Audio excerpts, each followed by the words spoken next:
നമസ്കാരം. മാർക്കറ്റ് വാച്ചിലേക്ക് വീണ്ടും സ്വാഗതം. ഓഹരി വിപണിയിൽ വലിയ ചലനങ്ങൾ ഈ വാരമുണ്ടായില്ല. പക്ഷേ 8200 ലെവലിനടുത്ത് തന്നെ നിഫ്റ്റി ഈ വാരവും തുടർന്നു എന്നത് ശ്രദ്ധേയമാണ്. വിദേശ ധനകാര്യ സ്ഥാപനങ്ങൾ ഈ വാരവും വിപണിയിൽ സജീവമായിരുന്നു. ഏറ്റവും പ്രധാനപ്പെട്ട ഘടകം ഈ വാരമുണ്ടായിരുന്നത് റിസർവ് ബാങ്കിൻ്റെ വായ്പാ നയമായിരുന്നു. പ്രതീക്ഷിച്ച പോലെ നിരക്കുകളിൽ മാറ്റം വരുത്താതെയുള്ള വായ്പാ നയ അവലോകനമാണ് RBI വരുത്തിയത്. വരും വർഷം പ്രത്യേകിച്ചും 2017 വളർച്ചാ നിരക്ക് മെച്ചപ്പെടുമെന്നും നാണയപ്പെരുപ്പം കുറയും എന്നൊരു പൊതുപ്രതീക്ഷ റിസർവ് ബാങ്ക് വായ്പാ നയത്തിൽ പങ്കുവയ്ക്കുകയും ചെയ്തു.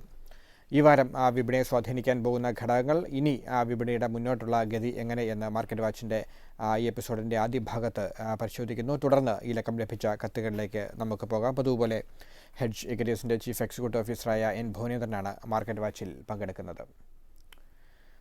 ഭുവനേന്ദ്രൻ, ഏറ്റവും ആദ്യം 8200 ലെവലിൽ തന്നെ നിഫ്റ്റി തുടരുന്നു. വളരെ പ്രധാനപ്പെട്ട ഒരു ലെവൽ, കാരണം കഴിഞ്ഞ 2 ആഴ്ചയായി ഏകദേശം ഈ റേഞ്ചിൽ 8000-ന് മുകളിൽ ഭേദപ്പെട്ട നിലയിൽ വിപണി നിൽക്കുകയും ചെയ്യുന്നുണ്ട്. ഇനി എന്താണ് വിപണിയുടെ അടുത്ത മൂവ്? ഒരു സ്ട്രാറ്റജി എന്ന് പറയുന്ന ഇൻവെസ്റ്റേഴ്സിന് എടുക്കാൻ പറ്റുന്ന ഒരു സ്ട്രാറ്റജി, ഓരോ കറക്ഷൻസും മാർക്കറ്റിലുണ്ടാകുന്ന ഓരോ ഡൗണും അല്ലെങ്കിൽ ഓരോ കറക്ഷൻസും വളരെ ക്വാളിറ്റിയുള്ള സ്റ്റോക്ക് ഓൺ ചെയ്യുക, അതിൻ്റെ ഓണർഷിപ്പ് എടുക്കുക എന്നുള്ളതാണ് റീറ്റെയിൽ ഇൻവെസ്റ്റേഴ്സ് ശ്രദ്ധിക്കേണ്ട ഒരു കാര്യം. കാരണം ഈ ലെവലിൽ മാർക്കറ്റ് കൺസോൾഡേറ്റ് ചെയ്തുകൊണ്ടിരിക്കുകയാണ്. ഇപ്പം നമുക്ക് ഒരു 2 months ബാക്ക് ഇതുപോലെ മാർക്കറ്റ് ആ 7000, 7200, 300 ലെവലിൽ കൺസോൾഡേറ്റ് ചെയ്ത് കാരണം കറക്റ്റ് ചെയ്ത് കൺസോൾഡേറ്റ് ചെയ്യുന്നു. ഓരോ ലെവൽ ബ്രേക്ക് ചെയ്ത് 7800 വരുന്നു, വീണ്ടും 7450, ദെൻ 8000, നമുക്കറിയാം 7992, ദെൻ 7700, അങ്ങനെ ഓരോ അപ്പർ സൈഡ് ബ്രേക്ക് ചെയ്ത് വരുമായിരുന്നു മാർക്കറ്റ്. പക്ഷേ ചെറിയ ബെറ്റർ എക്കണോമിക് ഡാറ്റകൾ, അതിനെ സപ്പോർട്ട് ചെയ്യുന്ന FISൻ്റെ പാർട്ടിസിപ്പേഷൻ, അപ്പോൾ അങ്ങനെ ചെറുതായി മാർക്കറ്റിൽ ആ ഒരു അപ് മൂവ് കണ്ടിന്യൂ ചെയ്തു വരികയാണ്. അപ്പോൾ ഇപ്പോഴത്തെ രീതിയിൽ ഇൻവെസ്റ്റേഴ്സ് ശ്രദ്ധിക്കേണ്ട കാര്യം, അന്ന് ഇൻവെസ്റ്റ് ചെയ്ത നിക്ഷേപകർക്കൊക്കെ തന്നെ, ഇൻവെസ്റ്റേഴ്സിനൊക്കെ തന്നെ നല്ല ഡീസൻറ്റ് റിട്ടേൺ നൽകി കഴിഞ്ഞു. അപ്പോൾ മാർക്കറ്റിൽ എപ്പോഴും ഇങ്ങനെ കൺസോളിഡേറ്റ് ചെയ്യുന്ന സമയത്ത് ക്വാളിറ്റിയുള്ള സ്റ്റോക്കിൽ ഇൻവെസ്റ്റ് ചെയ്യുക എന്നുള്ളതാണ്. അപ്പോൾ അവിടെ പല നെഗറ്റീവായിട്ടുള്ള ന്യൂസുകളും വരും. ഒരിക്കലും ഇൻവെസ്റ്റ് ചെയ്യാതെ ഒരു ഇൻവെസ്റ്റർക്കും റിട്ടേൺ ലഭിക്കില്ല. അപ്പോൾ നല്ല ക്വാളിറ്റിയുള്ള സ്റ്റോക്കിലേക്ക് വീണ്ടും ഇപ്പോൾ ഒരു ഓപ്പർച്യൂണിറ്റിയാണ്. ഇപ്പം ബെറ്റർ മൺസൂൺ, അതിനെക്കുറിച്ചുള്ള ഫോർകാസ്റ്റ് അത് ഓൾറെഡി ഡിസ്കൗണ്ട് ചെയ്ത് കഴിഞ്ഞു. ഇനി അതിൻ്റെ അക്രോസ് ഇന്ത്യ അതിൻ്റെ സ്പ്രെഡ് എങ്ങനെയായിരിക്കും, അതിനനുസരിച്ചായിരിക്കാം ഫർദർ മാർക്കറ്റിൻ്റെ മൂവ് നിശ്ചയിക്കും. ദെൻ ഇപ്പോൾ റീസെൻ്റായിട്ട് ഡിസ്കഷനിൽ വരുന്ന GST പാസ്സാകാനുള്ള പോസിബിലിറ്റി, ഇതൊക്കെ തന്നെ മാർക്കറ്റിനെ സംബന്ധിച്ച് പോസിറ്റീവാണ്. പിന്നെ നമ്മൾ എപ്പോഴും ഡിസ്കസ് ചെയ്യുന്ന 4th quarter റിസൾട്ട്, അത് ബെറ്ററാണ്. അപ്പോൾ ഇതിൻ്റെയൊക്കെ ഒരു കൾമിനേഷനാണ് ഇപ്പോഴത്തെ മാർക്കറ്റ് 8200 എന്ന് പറയുന്ന ലെവലിൽ കണ്ടിന്യൂ ചെയ്യാനുള്ളൊരു പോസിബിലിറ്റി. ഇപ്പോൾ പുതിയ സാഹചര്യത്തിൽ ഇൻവെസ്റ്റേഴ്സിൻ്റെ ഒരു സ്ട്രാറ്റജി എന്തായിരിക്കണം? ഞാൻ പറഞ്ഞല്ലോ, ബൈ ഓൺ ഡിപ്പ് എന്നുള്ള സ്ട്രാറ്റജി തന്നെയാണ്. വളരെ ക്വാളിറ്റിയുള്ള സ്റ്റോക്കുകൾ ഓരോ കറക്ഷനിലും, ഇപ്പോഴത്തെ രീതിയിൽ മാർക്കറ്റ് 8000 മാർക്ക് ബ്രേക്ക് ചെയ്ത് താഴേക്ക് പോകാനുള്ള സാധ്യത വളരെ കുറവാണ്. അപ്പോൾ ഇപ്പോൾ നമ്മൾ ഓരോ ഡാറ്റകൾ പുതുതായി വരുന്നു. ഇപ്പോൾ ബ്രിട്ടൻ യൂറോപ്യൻ യൂണിയനിൽ നിന്ന് പുറത്തേക്ക് പോകുമോ, അതാണ് 23rd റെഫറൻഡം വരുന്നു, അത് മാർക്കറ്റ് ഉറ്റുനോക്കിക്കൊണ്ടിരിക്കുന്ന ഒരു ഡാറ്റയാണ്. അതുപോലെ ഫെഡിൻ്റെ റേറ്റ് ഹൈക്ക്, ഇതൊക്കെയാണ് ഗ്ലോബൽ ന്യൂസ് നമ്മൾ വളരെ കീനായിട്ട് വാച്ച് ചെയ്തുകൊണ്ടിരിക്കുന്നത്. ദെൻ മൺസൂൺ, അതിൻ്റെ സ്പ്രെഡ്, GSTയെക്കുറിച്ചുള്ള ഡിസ്കഷൻ, ഇപ്പോൾ മൺസൂൺ സെഷനിൽ ഇത് പാസ്സാകാനുള്ള പോസിബിലിറ്റി, അപ്പോൾ ഇതൊക്കെയാണ് മാർക്കറ്റ് വീണ്ടും ഡിസ്കസ് ചെയ്യുന്നതും. അതുതന്നെയാണ് ഇപ്പോൾ വീണ്ടും FIS ആക്റ്റീവായിട്ടുള്ള FISൻ്റെ പാർട്ടിസിപ്പേഷൻ വരാനുള്ള റീസൺ ഇതൊക്കെ തന്നെയാണ്. ഇപ്പോഴത്തെ മൊമെൻറ്റം വളരെ പോസിറ്റീവാണ്. അതുകൊണ്ട് ചെറിയ കറക്ഷൻസ് പോലും വളരെ ക്വാളിറ്റിയുള്ള സ്റ്റോക്കുകൾ ഇൻവെസ്റ്റ് ചെയ്യാനുള്ളൊരു ഓപ്പർച്യൂണിറ്റി ആയിട്ട് ഇൻവെസ്റ്റേഴ്സ് മാറ്റുന്നതായിരിക്കും നല്ലത്. വിദേശ ധനകാര്യ സ്ഥാപനങ്ങൾ എത്രത്തോളം ആക്റ്റീവായിരുന്നു ഈ വാരം? 1500 crore നെറ്റ് ബൈയിങ് സൈഡിലാണ് ഫോറിൻ ഇൻസ്റ്റിറ്റ്യൂഷൻസ്, 750 crore ക്യാഷ് മാർക്കറ്റിൽ ഡൊമസ്റ്റിക് ഇൻസ്റ്റിറ്റ്യൂഷൻ സെല്ലിംഗ് സൈഡിലാണ്. FISൻ്റെ ആക്റ്റീവായിട്ടുള്ള പാർട്ടിസിപ്പേഷൻ്റെ റീസൺസ് ഞാൻ നേരത്തെ പറഞ്ഞല്ലോ. FIS ആക്റ്റീവ് തന്നെയാണ്, ഇന്ത്യൻ മാർക്കറ്റിൽ വളരെ ആക്റ്റീവാണ് FIS. ടെക്നിക്കലി മാർക്കറ്റിനെ എങ്ങനെ കാണാം 8200 ലെവലിൽ വെച്ച് നോക്കുമ്പോൾ? ടെക്നിക്കലി ലാസ്റ്റ് വീക്ക് നമ്മൾ പറഞ്ഞ അതേ ലെവൽ തന്നെയാണ്. ഇപ്പോൾ ടെക്നിക്കലി 8300, 340 എന്ന് പറയുന്ന ഇമ്മീഡിയറ്റ് വരാവുന്ന ഒരു റെസിസ്റ്റൻസ്, അത് ബ്രേക്ക് ചെയ്ത് ട്രേഡ് സ്റ്റെബിലൈസ് ചെയ്താൽ 450 ലെവൽ വരെ പോകാം. പക്ഷേ നെക്സ്റ്റ് വീക്ക് അത് ബ്രേക്ക് ചെയ്യാനുള്ള സാധ്യത കുറവാണ്.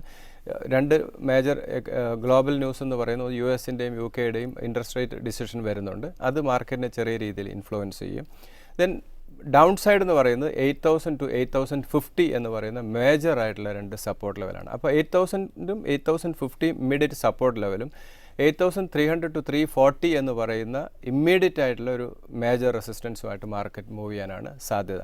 ഈ ലെവൽ ബ്രേക്ക് ചെയ്യണമെങ്കിൽ ഏതെങ്കിലും ഗ്ലോബൽ അല്ലെങ്കിൽ ഡൊമസ്റ്റിക് ഫ്രണ്ടിൽ നിന്ന് ഏതെങ്കിലും നെഗറ്റീവോ പോസിറ്റീവ് ആയിട്ടുള്ള ന്യൂസുകൾ വരികയാണെങ്കിൽ മാത്രമേ ഈ ലെവൽ ബ്രേക്ക് ചെയ്യാനുള്ള സാധ്യതയുള്ളൂ. അതല്ലെങ്കിൽ വീണ്ടും ഒരു 2 വീക്സ് അല്ലെങ്കിൽ 1 വീക്ക് അറ്റ്ലീസ്റ്റ് ഈ ഒരു ലെവൽ മാർക്കറ്റ് മൂവ് ചെയ്യാനാണ് സാധ്യത. അപ്പോൾ ഒരു ഫ്രഷ് ബൈ എടുക്കുന്നവരെ സംബന്ധിച്ച് 8340 ബ്രേക്ക് ചെയ്താൽ അനദർ ഒരു ഫ്രഷ് പൊസിഷൻ എടുക്കാം. അതല്ലെങ്കിൽ 8050 അടുത്തേക്ക് വരുന്നതിലും ഫ്രഷ് ആയിട്ടുള്ള ലോങ് പൊസിഷൻ അഡ്വൈസബിൾ ആണ്. ഇപ്പോൾ കറണ്ട് ലെവൽ മാർക്കറ്റ് ചിലപ്പോൾ ഒരു സൈഡ് വൈസ് മൂവ്മെൻറ്റ് ആയിരിക്കാം നെക്സ്റ്റ് വീക്കും വരുന്നത്. ചെറിയ ഓരോ കറക്ഷൻസും തന്നെ വളരെ ക്വാളിറ്റിയുള്ള സ്റ്റോക്കിലേക്ക് നമ്മളുടെ ഫോക്കസ് പോകുന്നത് നന്നായിരിക്കും. ഗ്ലോബലി എല്ലാവരും ഉറ്റുനോക്കുന്ന ഒരു പ്രധാനപ്പെട്ട ഘടകമാണ് അമേരിക്കൻ ഫെഡറൽ റിസർവിൻ്റെ തീരുമാനം. പലിശ കൂട്ടാൻ അവർ തീരുമാനിക്കുമെന്ന് ഏറെക്കുറെ ഉറപ്പാണ്. ജനറൽ യെലൻ അത് വ്യക്തമാക്കുകയും ചെയ്തു. വിപണി അതിനോട് എത്രത്തോളം പ്രതികരിക്കുന്നുണ്ട്? ഇപ്പോഴത്തെ സാഹചര്യം ആ ഡിസ്കഷൻ പോയിന്റ് ഇപ്പോൾ തൽക്കാലം മാറി നിൽക്കുകയാണ്. ഇപ്പോൾ നമ്മളുടെ ഡിസ്കഷൻ ടേബിളിൽ മൺസൂണും GSTയും അങ്ങനെയുള്ള ബ്രിട്ടൻ യൂറോപ്യൻ യൂണിയനിൽ പുറത്തു പോകുമോ അങ്ങനെയുള്ള ഡിസ്കഷനിലേക്ക് പോവുകയാണ്. എനിക്ക് തോന്നുന്നു ഇപ്പോഴത്തെ രീതിയിൽ കുറച്ചുകൂടെ മാർക്കറ്റ് ഈ ജൂൺ എൻഡ് അല്ലെ ജൂലൈ ഫസ്റ്റ് വീക്കോട് കൂടി മാത്രമേ അത് എത്രത്തോളം മാർക്കറ്റിനെ എഫക്റ്റ് ചെയ്യുമെന്ന് പറയാൻ സാധിക്കുള്ളൂ. എന്നാൽ 2 വീക്സ് ബാക്ക് ഇൻട്രസ്റ്റ് റേറ്റ് കൂടാനുള്ള സാധ്യത, അത് കൂടുകയാണെങ്കിൽ മാർക്കറ്റ് കറക്റ്റ് ചെയ്യും. ഓൾറെഡി ആ സമയത്ത് അത് ഡിസ്കൗണ്ട് ചെയ്തിട്ടാണ് 7700 ലെവലിലേക്ക് അന്ന് മാർക്കറ്റ് പോയത്. ഒരവസരത്തിൽ ഈ 7000 ബ്രേക്ക് ചെയ്യാനുള്ള സാധ്യതയും ഈ ഇൻട്രസ്റ്റ് റേറ്റ് ഹൈക്കിനെ കുറിച്ചായിരുന്നു. എന്നാൽ ഇപ്പോൾ മാർക്കറ്റ് 8200 ലെവലിലേക്ക് വന്ന സമയത്ത് ഇപ്പോൾ ഈ ഡിസ്കഷൻ ടേബിളിൽ ഈ ഇൻട്രസ്റ്റ് റേറ്റ് ഹൈക്ക് നിലനിൽക്കുന്നില്ല എന്നുള്ളതാണ്. അടുത്ത ആഴ്ച വീണ്ടും വരാമെന്ന് മാത്രം. തീർച്ചയായിട്ടും ഈ ന്യൂസൊക്കെ കഴിയുമ്പോൾ അടുത്ത ന്യൂസ് ചിലപ്പോൾ വരാം. അപ്പോൾ അതുവരെ നമ്മൾ പേഷ്യൻസോട് കാത്തിരിക്കുന്നതായിരിക്കും നല്ലത്. മാർക്കറ്റ് വാച്ചിൽ ഒരു ഇടവേളയാണ്. ഇടവേളയ്ക്ക് ശേഷം ഈ ആഴ്ച ലഭിച്ച കത്തുകളിലേക്ക് പോകാം.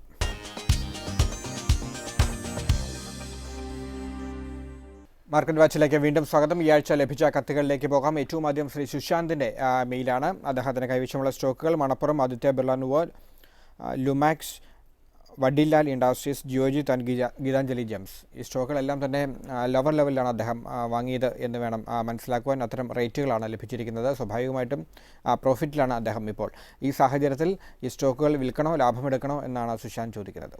എനിക്ക് തോന്നുന്നു ഇപ്പോഴത്തെ രീതിയിൽ ഈ മൊമെൻറ്റം വളരെ പോസിറ്റീവാണ്. അതുകൊണ്ട് കുറച്ചുകൂടെ പേഷ്യൻസ് കാണിക്കുന്നതായിരിക്കും നല്ലത്. മാർക്കറ്റിൽ കറക്ഷൻ സംഭവിക്കുകയാണെങ്കിൽ തന്നെ ഒരു മൈനർ കറക്ഷൻ വരാനുള്ള സാധ്യത ഇപ്പോഴത്തെ സാഹചര്യം വിലയിരുത്തുമ്പോൾ കാണുന്നുള്ളൂ. അതല്ല ഏതെങ്കിലും വളരെ ഗ്ലോബലായിട്ടുള്ള എന്തെങ്കിലും നെഗറ്റീവ് അങ്ങനെ ന്യൂസുകൾ വരികയാണെങ്കിൽ ആ സമയത്ത് ആ ഡിസിഷൻ എടുത്താൽ മതി. ഇപ്പോഴത്തെ മൊമെൻറ്റം വളരെ പോസിറ്റീവ് തന്നെയാണ്. ഇതിലാദ്യം മണപ്പുറം ഫൈനാൻസ് ആണ്. അദ്ദേഹത്തിൻ്റെ ബൈയിങ് റേറ്റ് തന്നെ വളരെ അട്രാക്റ്റീവ് വാല്യൂഷനിലാണ്. ബിലോ 30 ആണ് അദ്ദേഹത്തിൻ്റെ ബൈയിങ് റേറ്റ് തന്നെ. ഇപ്പോഴത്തെ NBFC സെക്ടറിലൊക്കെ തന്നെ വളരെ ആക്റ്റീവായിട്ടുള്ള ഒരു ബൈയിങ് ഇൻട്രസ്റ്റ് കാണുന്നുണ്ട്. ഈ സ്റ്റോക്കൊക്കെ തന്നെ ഓൾമോസ്റ്റ് 60-70% റൈഡ് ഈ സ്റ്റോക്കിലൊക്കെ തന്നെ സംഭവിച്ചു. ഇപ്പോൾ മണപ്പുറം ഫൈനാൻസ് വളരെ അഗ്രസീവായിട്ട് ഒരു മൈക്രോ ഫൈനാൻസിലേക്ക് ഫോക്കസ് ചെയ്യുന്നു. നമ്മൾ 30 ലെവൽ തന്നെ മാർക്കറ്റ് വാച്ച് തന്നെ റെക്കമെൻഡ് ചെയ്താണ് 2 മന്ത്സ് ബാക്ക്. എനിക്ക് ഓൾമോസ്റ്റ് 100% റിട്ടേൺ ഈ സ്റ്റോക്കിൽ നൽകി കഴിഞ്ഞു. പക്ഷേ ഇനിയും കുറച്ചുകൂടെ സ്പേസ് നിലനിൽക്കുന്നുണ്ട്. കുറച്ചുകൂടെ അപ്പർ സൈഡിലേക്ക് പോകാനുള്ള സാധ്യതയുണ്ട്. 64 ആണ് ഇമ്മീഡിയറ്റ് വരാവുന്ന ഒരു മേജർ ആയിട്ടുള്ള റെസിസ്റ്റൻസ്. പക്ഷേ ഈ ലെവൽ ബ്രേക്ക് ചെയ്ത് പോകാനുള്ള സാധ്യതയും വളരെ കൂടുതലാണ്. എന്നാൽ for short time point of വ്യൂവിൽ 64 ഒരു ടാർഗറ്റാണ്. ആ ലെവലിൽ നിന്ന് വീണ്ടും കറക്റ്റ് ചെയ്ത് വീണ്ടും ഈ ഒരു ലെവൽ ബ്രേക്ക് ചെയ്ത് പോകാം. അതേസമയം ലോങ് ടൈം പോയിന്റ് ഓഫ് വ്യൂവിൽ സ്റ്റോക്ക് ഹോൾഡ് ചെയ്യുന്നത് നന്നായിരിക്കും. അതുപോലെ തന്നെ LIC housing finance, L&T finance ഒക്കെ തന്നെ ഇൻവെസ്റ്റേഴ്സിൻ്റെ ഫോക്കസ് പോകുന്നത് നന്നായിരിക്കും.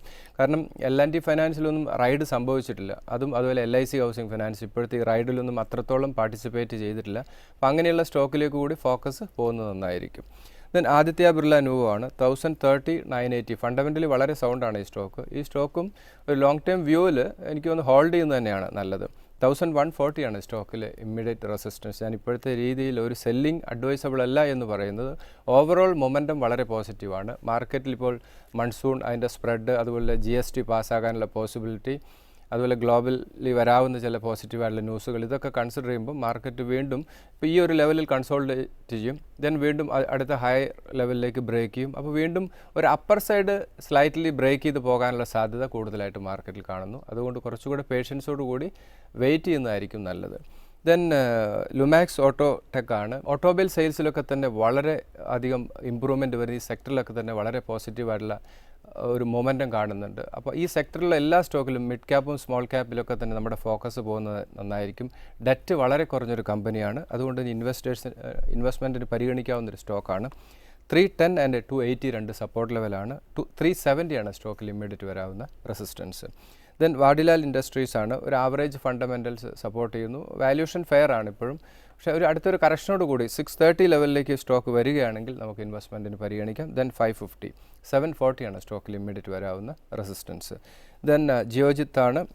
ബ്രോക്കിംഗ് ഇൻഡസ്ട്രി ഓവറോൾ മാർക്കറ്റിൽ ഒരു മൊമെൻറ്റം പോസിറ്റീവ് ആവുകയാണെങ്കിൽ ഈ സ്റ്റോക്കിലൊക്കെ തന്നെ ജിയോജിത്തിലൊക്കെ തന്നെ നമുക്കൊരു റൈഡ് പ്രതീക്ഷിക്കാം. ഇപ്പോൾ ബ്രോക്കിംഗ് ഇൻഡസ്ട്രി ഒക്കെ തന്നെ ഒരു ചെറിയ രീതിയിലെങ്കിലും ഒരു ക്രൈസിസിലാണ്. പക്ഷേ ഇപ്പോൾ ചെറിയൊരു ചേഞ്ച് സംഭവിച്ചുകൊണ്ടിരിക്കുന്നു. അതിൻ്റെ ഒരു റിഫ്ലക്ഷൻ ഈ സ്റ്റോക്കിലൊക്കെ നമുക്ക് കാണാം. ലോങ് ടേം വ്യൂവിൽ ഈ സ്റ്റോക്കിൽ ഇൻവെസ്റ്റ് ചെയ്യുന്നത് അഡ്വൈസബിൾ തന്നെയാണ്. 36 and 31 രണ്ട് സപ്പോർട്ട് ലെവലാണ്. ഇമ്മീഡിയറ്റ് ടാർഗറ്റ് 34 ആണ്. ദെൻ ഗീതാഞ്ജലി ജെംസ് ആണ്. ഇപ്പോഴത്തെ രീതിയിൽ അത്രത്തോളം ഒരു ബൈ അഡ്വൈസബിൾ അല്ല. 34 and 28 രണ്ട് സപ്പോർട്ട് ലെവലാണ്. 46 ആണ് സ്റ്റോക്കിൽ ഇമ്മീഡിയറ്റ് വരാവുന്ന റെസിസ്റ്റൻസ്. ദെൻ ബാങ്ക് ഓഫ് മഹാരാഷ്ട്രയാണ്. ഈ സ്റ്റോക്ക് സ്വാഭാവികമായിട്ടും ഇൻവെസ്റ്റ്മെൻറ്റിന് പരിഗണിക്കാവുന്ന ഒരു സ്റ്റോക്കാണ്. ഇപ്പോഴത്തെ വാല്യൂഷന് വളരെ ഫെയർ ആണ്. 27 and 24 രണ്ട് സപ്പോർട്ട് ലെവലാണ്. 35 ആണ് സ്റ്റോക്കിൽ ഇമ്മീഡിയറ്റ് വരാവുന്ന റെസിസ്റ്റൻസ്. അടുത്ത കത്തിലേക്ക് പോകുന്നു. ശ്രീ കിരണിൻ്റെ മെയിലാണ്. അദ്ദേഹത്തിൻ്റെ സ്റ്റോക്കുകൾ bank of Maharashtra, sale, Apollo tyres and state bank of India. ഒപ്പം തന്നെ ചില സ്റ്റോക്കുകൾ വാങ്ങാൻ കൂടി അദ്ദേഹം ആഗ്രഹിക്കുന്നു. BHEL, SBT, ITC, Cox and Kings, Titan and Ashok Leyland. ഇതിൻ്റെ സാധ്യതകളാണ് അദ്ദേഹം ചോദിക്കുന്നത്. എല്ലാ സ്റ്റോക്കുകളും ഫണ്ടമെൻ്റലി സൗണ്ടാണ്. ഫർദർ ഇൻവെസ്റ്റ്മെൻറ്റിന് അഡ്വൈസബിൾ ആണ്. മാർക്കറ്റിൽ ഒരു ചെറിയ മൈനർ കറക്ഷൻ സംഭവിക്കുമ്പോൾ ഈ സ്റ്റോക്കൊക്കെ തന്നെ ഇൻവെസ്റ്റ്മെൻറ്റിന് പരിഗണിക്കാം. ഇതിലാദ്യമായിട്ട് ബാങ്ക് ഓഫ് മഹാരാഷ്ട്രയാണ്. ഫണ്ടമെൻ്റലി സ്റ്റോക്ക് സൗണ്ടാണ്. 27 and 24 വരാനുള്ള പോസിബിലിറ്റി വളരെ കുറവാണ്. 35 ആണ് സ്റ്റോക്കിൽ ഇമ്മീഡിയറ്റ് റെസിസ്റ്റൻസ്. ഇപ്പോൾ ലോങ് ടേം വ്യൂവിൽ ഇപ്പോഴത്തെ കറണ്ട് ലെവൽ ഇൻവെസ്റ്റ്മെൻറ്റിന് പരിഗണിക്കാം. ഇമ്മീഡിയറ്റ് വരാവുന്ന ഒരു സപ്പോർട്ട് 27 ആണ്. ദെൻ സെയിലാണ്. സെയിൽ ആ സെക്ടറൊക്കെ തന്നെ ചെറിയൊരു റിവൈവൽ പാതയിലാണ്. അപ്പോൾ 42 ലെവൽ വരികയാണെങ്കിൽ വീണ്ടും സെയിൽ ഇൻവെസ്റ്റ്മെൻറ്റിന് പരിഗണിക്കാം. ഇൻവെസ്റ്റേഴ്സിനൊക്കെ തന്നെ വലിയ നഷ്ടം നേരിട്ട ഒരു സെക്ടർ തന്നെയാണ് ഈ സ്റ്റീൽ സെക്ടർ. അപ്പോൾ ഇപ്പോൾ ചെറിയ രീതിയിലുള്ള റിക്കവറി ഈ സ്റ്റോക്കിൽ സംഭവിക്കുന്നുണ്ട്. അതുകൊണ്ട് ഇപ്പോഴത്തെ രീതിയിൽ ഈ സ്റ്റോക്കിൽ ഇൻവെസ്റ്റ്മെൻറ്റ് അഡ്വൈസബിൾ ആണ്. 42 and 38 രണ്ട് സപ്പോർട്ട് ലെവലാണ്. 50 ആണ് സ്റ്റോക്കിൽ ഇമ്മീഡിയറ്റ് വരാവുന്ന റെസിസ്റ്റൻസ്. ദെൻ അപ്പോളോ ടയേഴ്സ് ആണ്. വാല്യൂഷൻ ഫെയർ ആണ്. ഇൻവെസ്റ്റ്മെൻറ്റിന് പരിഗണിക്കാം. 145 ഇമ്മീഡിയറ്റ് വരാവുന്ന ഒരു സപ്പോർട്ടാണ്.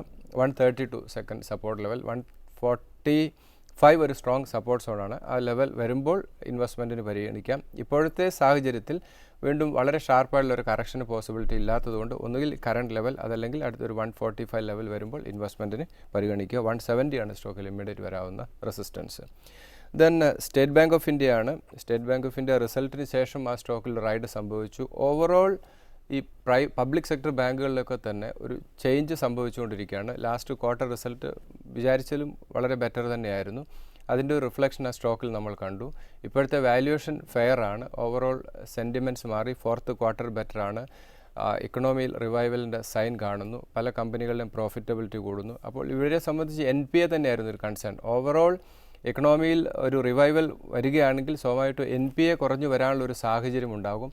അതുപോലെ റീസ്ട്രക്ചറിങ് അങ്ങനെയുള്ള കുറേയധികം മെഷേഴ്സ് ഈ സെക്ടറിൽ എടുത്തുകൊണ്ടിരിക്കുന്നതുകൊണ്ട് തന്നെ state bank of India long time പോയിന്റിലൊരു ബെറ്റ് തന്നെയായിരിക്കും. നമുക്കറിയാം ഈ 340 ലെവലിൽ നിന്നാണ് ഈ സ്റ്റോക്ക് കറക്റ്റ് ചെയ്ത് 150 ലെവൽ വരെ വന്നത്. അതിനുശേഷം വന്നിരിക്കുന്ന ഒരു റൈഡാണ്. അപ്പോൾ ഇത് കുറച്ചുകൂടെ ഈ മൊമെൻറ്റം കണ്ടിന്യൂ ചെയ്യാനുള്ള സാധ്യതയുണ്ട്. 235 ലെവൽ വരെ പോകാനുള്ളൊരു പോസിബിലിറ്റി ഈ സ്റ്റോക്കിൽ കാണുന്നു. ഇപ്പോഴത്തെ മൊമെൻറ്റം പോസിറ്റീവാണ്. അതിനിടയിൽ ചിലപ്പോൾ മൈനറായിട്ടുള്ള കറക്ഷൻ സംഭവിക്കാം. പക്ഷേ ലോങ് ടൈം വ്യൂവിൽ ഒരു സേഫായിട്ടുള്ളൊരു സ്റ്റോക്ക് തന്നെയാണ് state bank of India. 190 and 165 രണ്ട് സപ്പോർട്ട് ലെവലായിട്ട് ഹോൾഡ് ചെയ്യുന്നതിൽ 165 വരാനുള്ള പോസിബിലിറ്റി ഗ്ലോബലി ഏതെങ്കിലും വളരെ മോശമായിട്ടുള്ള നെഗറ്റീവ് ന്യൂസ് വരികയാണെങ്കിൽ മാത്രമേ ആ ലെവൽ വരെ പോകാൻ സാധ്യതയുള്ളൂ. 190 മേജറായിട്ടുള്ള ഒരു സപ്പോർട്ട് സോണായിട്ട് ഹോൾഡ് ചെയ്യുന്നു. വീണ്ടും റീ എൻട്രി ചെയ്യാൻ ഉദ്ദേശിക്കുന്നവരെ സംബന്ധിച്ച് 190 ഒരു സ്ട്രോങ് സപ്പോർട്ട് ലെവൽ തന്നെയാണ്. കാരണം ഇപ്പോൾ ശ്രദ്ധിച്ചാൽ മനസ്സിലാവും, ഇതിനു മുമ്പൊക്കെ 145 അല്ലെങ്കിൽ 160 സപ്പോർട്ട് ലെവലാണെന്ന് പറയുമ്പോൾ അതിന് മാറ്റം സംഭവിച്ചു. കാരണം ഓവറോൾ വന്നിരിക്കുന്ന ചേഞ്ചസ് ആണ്. അപ്പോൾ ലാസ്റ്റ് വീക്ക് ഉള്ള ടെക്നിക്കൽ സപ്പോർട്ടോ റെസിസ്റ്റൻസോ അല്ല ഇപ്പോൾ സംഭവിച്ചിരിക്കുന്നത്. പുതിയ റെസിസ്റ്റൻസും പുതിയ സപ്പോർട്ടുമായിട്ട് മാർക്കറ്റ് മാറുന്നു. അപ്പോൾ ഇൻവെസ്റ്റേഴ്സ് ആ കാലത്തിനൊത്ത് മാറുക എന്നുള്ളതാണ് ചെയ്യേണ്ടത്. അല്ലെങ്കിൽ ഇതിനു മുമ്പ് ഇത് 150 വന്നതാണല്ലോ, ഇപ്പോൾ എന്തിന് 200 മേടിക്കുന്നു എന്നുള്ള ക്വസ്റ്റിന് റിലവൻസ് ഇല്ല. ഇപ്പോഴത്തെ ഓവറോൾ ഗ്ലോബൽ ഇക്കണോമിയിലും ഇന്ത്യൻ ഇക്കണോമിയിലും വന്നിരിക്കുന്ന ചേഞ്ചസ് അത് സ്റ്റോക്കിലും റിഫ്ലക്റ്റ് ചെയ്യും. അതുകൊണ്ട് ഇപ്പോഴത്തെ കറണ്ട് ലെവൽ ഇൻവെസ്റ്റ്മെൻറ്റിന് അഡ്വൈസബിൾ ആയിട്ടുള്ള ഒരു റേറ്റിലാണ് സ്റ്റേറ്റ് ബാങ്കും അതുപോലെ ഓവറോൾ എല്ലാ സ്റ്റോക്കും മൂവ് ചെയ്യുന്നത്. ദെൻ BHEL ആണ്. ഒരു റിക്കവറി പാതയിൽ തന്നെയാണ് BHELും. ഇൻവെസ്റ്റ്മെൻറ്റിന് പരിഗണിക്കാം. 115 and 100 വരാനുള്ള പോസിബിലിറ്റിയും കുറവാണ്. 115 ഒരു സ്ട്രോങ് സപ്പോർട്ട് സോൺ തന്നെയാണ്. 140 ആണ് സ്റ്റോക്കിൽ ഇമ്മീഡിയറ്റ് വരാവുന്ന റെസിസ്റ്റൻസ്. ദെൻ SBT അതൊരു മെർജർ വരാനുള്ള സാധ്യത വളരെ കൂടുതലായിട്ട് നിലനിൽക്കുന്നു. എങ്കിലും 370 and 340 രണ്ട് സപ്പോർട്ട് ലെവലാണ്. SBT 440 ആണ് സ്റ്റോക്കിൽ വരാവുന്ന റെസിസ്റ്റൻസ്. ദെൻ ITC ITCയുടെ വാല്യുവേഷൻ ഇപ്പോൾ റൂറൽ കൺസംഷൻ കൂടാനുള്ള സാധ്യത, മൺസൂൺ വളരെ ബെറ്റർ ആയിട്ടുള്ള മൺസൂൺ വരികയാണെങ്കിൽ അത് ഈ ITC അതുപോലെ ഓട്ടോമൊബൈൽ സെക്ടറിലൊക്കെ തന്നെ അത് റിഫ്ലക്റ്റ് ചെയ്യാനുള്ള സാധ്യതയുണ്ട്. അതുകൊണ്ട് ITCയും നമുക്ക് ഇപ്പോഴത്തെ ഒരു റിസൾട്ടിന് ശേഷം ആ സ്റ്റോക്കിൽ റൈഡ് സംഭവിച്ചു. 340 ആണ് ഇമ്മീഡിയറ്റ് വരാവുന്ന സപ്പോർട്ട്. ദെൻ 310 ഇപ്പോഴത്തെ സാഹചര്യത്തിൽ വരാൻ സാധ്യത കുറവാണ്. 380 ആണ് ഒരു മേജർ ആയിട്ടുള്ള resistance. Then Cox and Kings ആണ്, വാല്യുവേഷൻ ഫെയർ ആണ്, ഫണ്ടമെൻ്റലി സൗണ്ട് ആണ്. 146 ആൻഡ് 125, 188 ആണ് സ്റ്റോക്കിൽ ഇമ്മീഡിയറ്റ് വരാവുന്ന റെസിസ്റ്റൻസ്. ദെൻ ടൈറ്റാൻ ഇപ്പോഴത്തെ വാല്യുവേഷൻ ഫെയർ ആണ് ടൈറ്റാൻ്റെ. ഇപ്പോൾ ഈ റൈഡിലൊന്നും ഈ സ്റ്റോക്ക് പാർട്ടിസിപ്പേറ്റ് ചെയ്തില്ല. 350 ഇമ്മീഡിയറ്റ് വരാവുന്ന ഒരു സപ്പോർട്ടാണ്. 350 ലെവൽ ഇൻവെസ്റ്റ്മെൻറ്റിന് പരിഗണിക്കുക.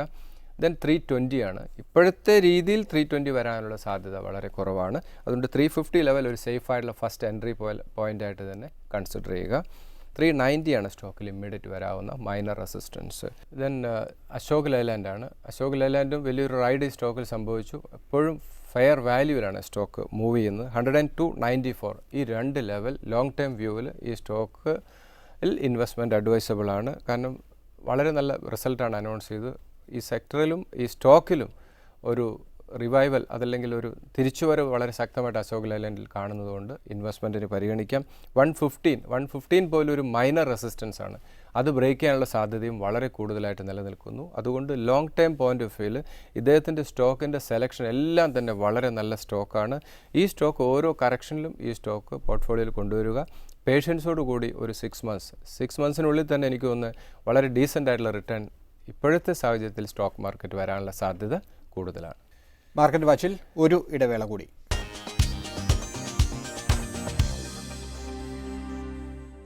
അടുത്ത കത്തിലേക്ക് പോകാം. ശ്രീ ബോബി ജോർജിൻ്റെ കത്താണ്. NHPC, Reliance Defence, Sun Pharma, Cipla, state bank of India എന്നീ സ്റ്റോക്കുകളെ കുറിച്ചാണ് അദ്ദേഹം ചോദിക്കുന്നത്. SBIയും സെയിലും നമ്മൾ ഈ എപ്പിസോഡിൽ തന്നെ മുൻകത്തുകളിൽ ചർച്ച ചെയ്തതാണ്. NHPC ഇൻവെസ്റ്റേഴ്സിന് ഇതുവരെ റിട്ടേൺ നൽകാത്തൊരു സ്റ്റോക്കാണ്. പക്ഷേ ഡൗൺ സൈഡ് റിസ്ക് ഈ സ്റ്റോക്കിലില്ല. അതാണ് അതിൻ്റെ ഒരു അട്രാക്ഷൻ. ചെറിയൊരു റിവൈവൽ കാണുന്നു. സ്റ്റോക്കിൽ 22 and 19 രണ്ട് സപ്പോർട്ട് ലെവലാണ്. 28 ആണ് ഒരു മേജർ റെസിസ്റ്റൻസ് ആണ്. ദെൻ റിലയൻസ് ഡിഫൻസ് ആണ്. 55 and 50 രണ്ട് സപ്പോർട്ട് ലെവലാണ്. 80 ആണ് സ്റ്റോക്കിൽ ഇമ്മീഡിയറ്റ് വരാവുന്ന റെസിസ്റ്റൻസ്. ദെൻ സൺഫാർമയാണ്. സൺഫാർമ ഇപ്പോഴത്തെ വാല്യുവേഷൻ ഫെയർ ആണ്. പക്ഷേ കുറച്ചുകൂടെ ക്ലാരിറ്റി വരാനിരിക്കുന്നു. ഈ റൈഡിൽ എല്ലാം ഫാർമ സെക്ടർ കറക്റ്റ് ചെയ്യാണ്. അത് US FDA എടുക്കുന്ന ഡിസിഷൻസൊക്കെ തന്നെയാണ് ഈ സ്റ്റോക്കിൻ്റെ പ്രൈസിൽ റിഫ്ലക്റ്റ് ചെയ്യുന്നത്. അപ്പോൾ കുറച്ചുകൂടെ ഒരു 650, 680 ലെവൽ വരെ വരാനുള്ള ഒരു സാധ്യത കാണുന്നു. പക്ഷേ ഒരു 700 വരികയാണെങ്കിൽ അതൊരു സ്ട്രോങ് സപ്പോർട്ട് സോൺ തന്നെയാണ്. അത് ഇൻവെസ്റ്റ്മെൻറ്റിന് പരിഗണിക്കുക. അപ്പോൾ ഒരു ലോങ് ടേം വ്യൂവിലാണെങ്കിൽ ഇപ്പോഴത്തെ കറണ്ട് ലെവൽ ഒരു 50% ഇൻവെസ്റ്റ്മെൻറ്റ് അഡ്വൈസബിൾ ആണ്. 650 രണ്ട് സപ്പോർട്ട് ലെവലാണ്. ഒന്ന് 700 and 650. ഈ 650 എന്ന് പറയുന്ന ഒരു മേജർ ആയിട്ടുള്ള റെസിസ്റ്റൻസ് ആണ്. അത് ബ്രേക്ക് ചെയ്യാനുള്ള സാധ്യതയും കുറവാണ്. അപ്പോൾ ഇപ്പോഴേ ഈ സ്റ്റോക്ക് അക്യുമുലേറ്റ് ചെയ്ത് തുടങ്ങുക. 780 ആണ് സ്ട്രോങ് ഒരു മേജർ റെസിസ്റ്റൻസ് ആയിട്ട് ഹോൾഡ് ചെയ്യുന്നത്. ദെൻ സെയിം ഫാർമ സെക്ടറാണ് സിപ്ലയും ലോങ് ടേം വ്യൂവിൽ ഇൻവെസ്റ്റ്മെൻറ്റിന് പരിഗണിക്കാം. ഇപ്പോൾ ലാസ്റ്റ് 2 yearsആയിട്ട് ഏറ്റവും കൂടുതൽ റിട്ടേൺ നൽകിയ ഒരു സെക്ടറായിരുന്നു ഫാർമ സെക്ടർ. അതിനുശേഷം അതൊരു കറക്ഷൻ മോഡിലേക്ക് പോയി. അതിൻ്റേതായ പല റീസൺസ് ഉണ്ട്. അപ്പോൾ അതുപോലെ തന്നെയാണ് സിപ്ലയും സൺഫാർമയും. സിപ്ല 460 and 440 രണ്ട് സപ്പോർട്ട് ലെവലാണ്. പക്ഷേ ഈ സ്റ്റോക്ക് ഇൻവെസ്റ്റ്മെൻറ്റിന് പരിഗണിക്കാവുന്ന ഫെയർ വാല്യൂവിലാണ് സ്റ്റോക്ക് മൂവ് ചെയ്യുന്നത്. അതാണ് ഇതിൻ്റെ അട്രാക്ഷൻ എന്ന് പറയുന്നത്. 520 ആണ് സ്റ്റോക്കിൽ ഇമ്മീഡിയറ്റ് വരാവുന്ന റെസിസ്റ്റൻസ്. കാരണം ഇത് ഈ സ്റ്റോക്കിൻ്റെ ഒക്കെ മൂവ് തീരുമാനിക്കുന്ന പലപ്പോഴും US FDA അങ്ങനെ എടുക്കുന്ന അതോറിറ്റീസ് എടുക്കുന്ന ചില ഡിസിഷൻസ് ഈ സ്റ്റോക്കിൻ്റെ പ്രൈസിൽ റിഫ്ലക്റ്റ് ചെയ്യും. നെഗറ്റീവും പോസിറ്റീവായിട്ട് റിഫ്ലക്റ്റ് ചെയ്യും. അപ്പോൾ ചെറിയ റിസ്ക് പലപ്പോഴും ഉണ്ടെങ്കിലും റിട്ടേൺ വളരെ കൂടുതലാണ്. അതേസമയത്ത് ഇപ്പോഴത്തെ വാല്യുവേഷൻ നമ്മൾ കൺസിഡർ ചെയ്യുമ്പോൾ സൺഫാർമയുടെയും സിപ്ലയുടെയും വളരെ ഫെയർ വാല്യൂവിലാണ് സ്റ്റോക്ക് മൂവ് ചെയ്യുന്നതാണ്. അതുതന്നെയാണ് ഈ സ്റ്റോക്കിൻ്റെ അട്രാക്ഷൻ. അടുത്ത കത്തിലേക്ക് പോകാം. ശ്രീ സിബി ജോണിൻ്റെ മെയിലാണ്. സ്റ്റേറ്റ് ബാങ്ക് ഓഫ് ഇന്ത്യ, ഓട്ടോയിൻ, ഹിൻഡാൽകോ ഈ സ്റ്റോക്കുകളെ കുറിച്ചാണ് അദ്ദേഹത്തിന് അറിയേണ്ടത്. സ്റ്റേറ്റ് ബാങ്ക് ഓഫ് ഇന്ത്യ നമ്മൾ കഴിഞ്ഞ കത്തിൽ ചർച്ച ചെയ്തിരുന്നു. ഇനി ഓട്ടോ ഇൻഡസ്ട്രീസ് 35 and 30 രണ്ട് സപ്പോർട്ട് ലെവലാണ്. 60 ആണ് സ്റ്റോക്കിൽ ഇമ്മീഡിയറ്റ് വരാവുന്ന റെസിസ്റ്റൻസ്. ദെൻ ഹിൻഡാൽകോ ഇപ്പോഴത്തെ ഞാൻ സെയിൽ അതുപോലെ ടാറ്റ സ്റ്റീൽ പോലെയുള്ള സെയിം സെക്ടർ. ഈ സ്റ്റോക്ക് ഇപ്പോഴത്തെ കറണ്ട് വാല്യുവേഷൻ ഫെയർ ആണ്. നമുക്ക് ഫർദർ ഇൻവെസ്റ്റ്മെൻറ്റിന് അഡ്വൈസബിൾ ആണ്. ലോങ് ടേം വ്യൂവിൽ ഒരു 6 months ടൈം ഫ്രെയിമോട് കൂടിയുള്ള ഇൻവെസ്റ്റ്മെൻറ്റ് ഈ സ്റ്റോക്കിൽ അഡ്വൈസബിൾ ആണ്. 105, 100 രണ്ട് സപ്പോർട്ട് ലെവലാണ്. 120 സ്റ്റോക്കിൽ ഒരു മൈനർ റെസിസ്റ്റൻസ് ആണ്. ഇപ്പോഴത്തെ സാഹചര്യത്തിൽ ഈ മൊമെൻറ്റം പോസിറ്റീവ് കണ്ടിന്യൂ ചെയ്യുകയാണെങ്കിൽ ഈ കറണ്ട് ലെവൽ 120 ലെവൽ ബ്രേക്ക് ചെയ്ത് പോകാനുള്ള സാധ്യതയും കൂടുതലാണ്. അപ്പോൾ ഈ സ്റ്റോക്ക് ഹിൻഡാൽകോ ഇൻവെസ്റ്റ്മെൻറ്റിന് പരിഗണിക്കാവുന്ന ഒരു സ്റ്റോക്ക് തന്നെയാണ്. മാർക്കറ്റ് വാച്ചിൻ്റെ ഈ ലക്കം അവസാനിക്കുകയാണ്. വിപണി സംബന്ധിച്ച നിങ്ങളുടെ സംശയങ്ങൾ തുടർന്നും എഴുതി അറിയിക്കുക. investment@asiannews.in എന്ന ഇമെയിൽ വിലാസത്തിലാണ് നിങ്ങൾ കത്തുകൾ അയക്കേണ്ടത്. ഹെഡ്ജ് ഇക്വിറ്റീസിൻ്റെ ചീഫ് എക്സിക്യൂട്ടീവ് ഓഫീസറായ എൻ ഭുവനേന്ദ്രനാണ് മാർക്കറ്റ് വാച്ചിലൂടെ നിങ്ങളുടെ സംശയങ്ങൾക്ക് മറുപടി നൽകുന്നത്. മാർക്കറ്റ് വാച്ച് ഇനി അടുത്തയാഴ്ച ഇതേ ദിവസം ഇതേ സമയം. നമസ്കാരം.